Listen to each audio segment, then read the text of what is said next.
Hi, my name is Bonnie Jordan, and I'd like to tell you a story that changed my life.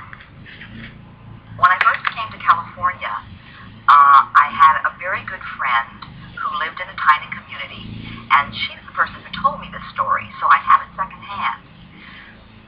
At that time, a young priest came to that community, and we're going to call him by the name of John.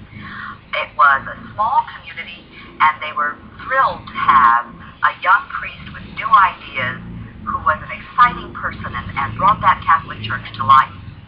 The community was so happy about this that they got together and they redid the parish hall. The men who were carpenters put new wood into the house, and the plumbers redid the plumbing, and one man was a tile person, so the bathroom was tiled in a beautiful sage green tile, and the community went out of its way to make this a wonderful living place for this young priest.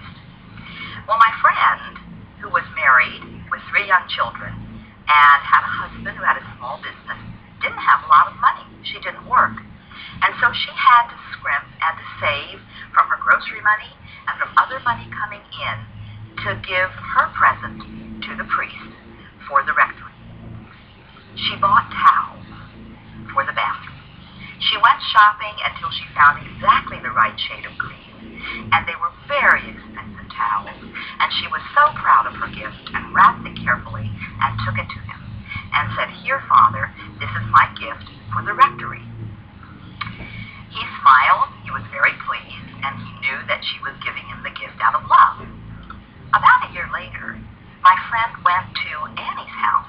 Annie was a woman who had just lost her son, and so all the women in the community were taking casseroles and giving comfort because the son was a young boy, and Annie was quite depressed. While my friend was there, she went into Annie's bathroom, and hanging in the bathroom were the very towels that she had bought for the priest. She looked at them and couldn't believe her eyes. She knew they were Annie's. Annie didn't have any money, and besides, Annie's bathroom was salmon. Who would have picked green towels? She went back out. She didn't say a word to Annie. Instead, the next day, she went to the rectory, knocked on the door, had a small conversation with Father, and then said,